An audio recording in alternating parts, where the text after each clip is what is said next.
Hey everyone, meteorologist Mike Priante here. We're back with another weather update. I'm joined with Mike Mahalik and Brad Miller. How you guys doing? Yeah, not too Yeah. bad. Hey, it's Friday. That's the good thing. Yeah, TGIF, right, guys? Fry, yay, right? Isn't that what they Uh, all Yeah. say? Wow, that wasn't corny at all. I'm just, but Let's you know, yeah, let's talk about the weather. all yeah, right, yeah, let's talk. We got some storms on the way, guys. Well, we talked about pattern change. I don't know if you watched or you listened to we had a webinar out on, was that Thursday or Friday or Wednesday? I'm forgetting the days of the week, guys. oh yeah, it was on Thursday, and we had our chief meteorologist Jim Sullivan going through the pattern change we're expecting through the next couple of months, and that webinar you can see right there is actually on our YouTube channel now. So you can take a look at that. So go visit WeatherWorks on YouTube if you want to learn about what the rest of the winter holds. Yeah, click the Um, top right corner if you want to view that video, or the link will be down below in the description as well. Right. So, and like Jim was talking about, we're starting to get into a little bit of a colder, a little bit more active Hmm. pattern that could bring some more snow potential. Yeah, we've Um, got a cold weekend on the way too, preceding all this. I mean, probably the coldest air so far this year, or at least this winter season. yeah, that's 100%. I think wind chills are going to be in the single digits come Saturday night, I believe. Saturday night and Sunday morning, yeah. Um, so, going to be definitely chilly night temperatures in the teens, and those wind chills much lower. But yeah, Mike's already got up the next storm system that's going to be affecting a lot of the Mid Atlantic and parts of the Northeast Monday night into Tuesday. But Mike, it might not be shown on that model right there, but people in central Pennsylvania and southeast PA might have to look out for a little bit of light snow Sunday evening, actually. Yeah, let me I let don't. me let me pull up. I can actually pull up the NAM, which actually does it pretty well here. It does show a little bit on something like Mike was Hmm. talking about. Let's take a look here. And yes, notice this Yeah.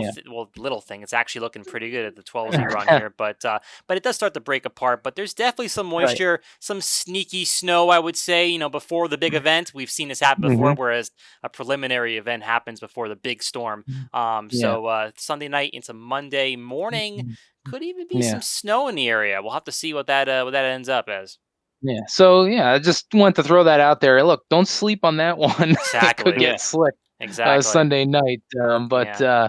the bigger system that a lot of people have been talking about, of course, is the Monday night into Tuesday system. And you can see it right there, starting to develop, and it's coming from a pretty good moisture source down in the southern United States.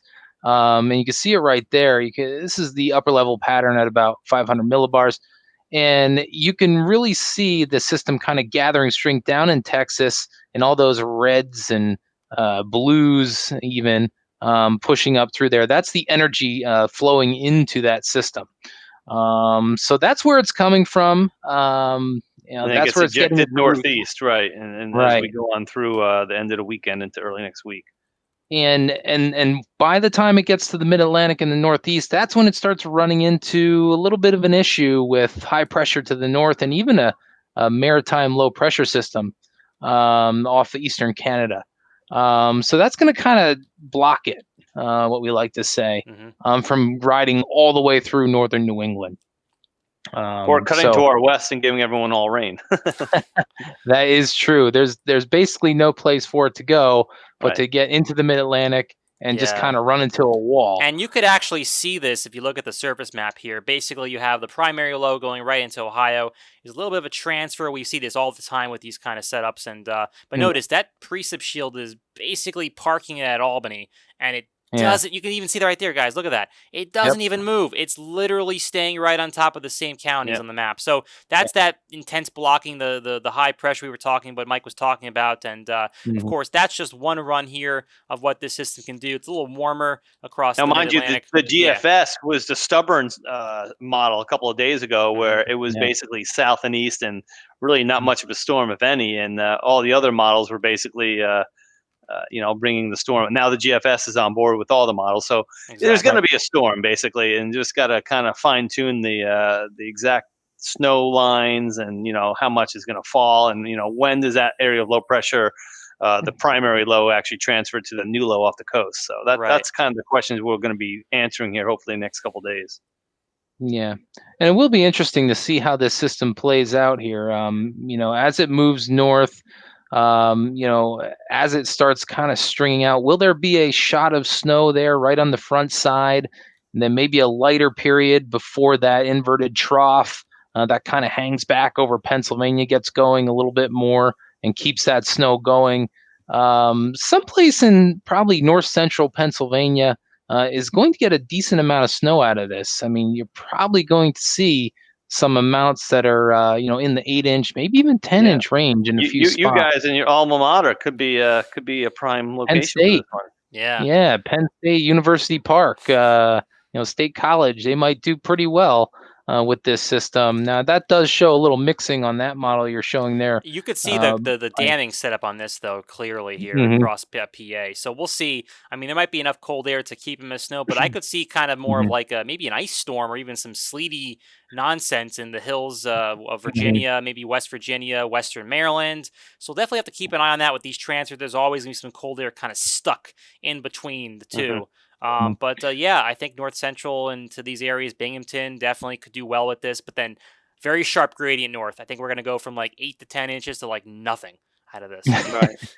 Yeah, you're probably right, and of course you're going to have that mixing line. That's a little too far north, I would say. I think that Yeah. mixing line is going to be more along the Mason-Dixon, Hmm. Yeah, I think the maybe snow just line is a little too far north. Yeah, there's going Yeah. to be a ceiling to where where the storm can actually go, and it's going to basically hit the wall and flatten out. Hmm. right, absolutely. Places like Boston, places like Providence, Rhode Island might have a hard time snowing from this Right. system.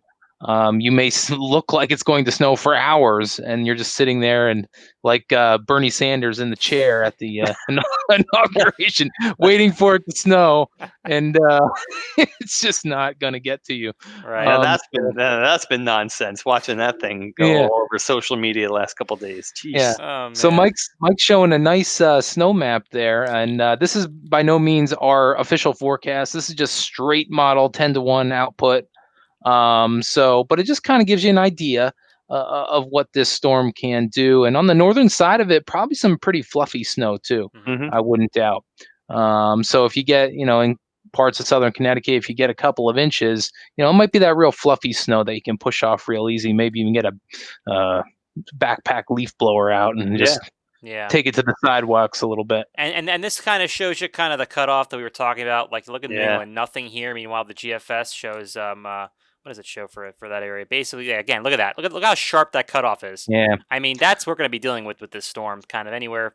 I don't know if it's going to be this far north. I don't know if they're going to Yeah. be that much into near Albany, but definitely a cutoff with this storm, north side. Yeah.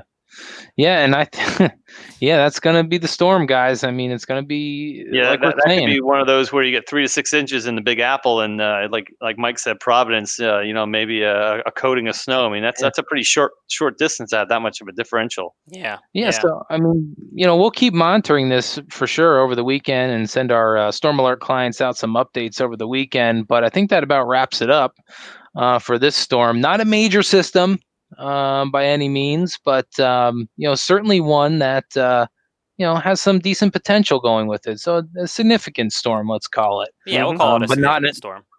but not an all-out blockbuster. No, No. not by no means, no means at all. So yeah, that about ends our video, guys. Thanks for watching here. Of course, if you want to see more videos, make sure you subscribe, give us a like, let us know what you think in the comments below. You can always follow us on social media: Facebook, Twitter, Instagram, and LinkedIn. And as always, if you want to know what we do professionally, visit us at weatherworksinc.com.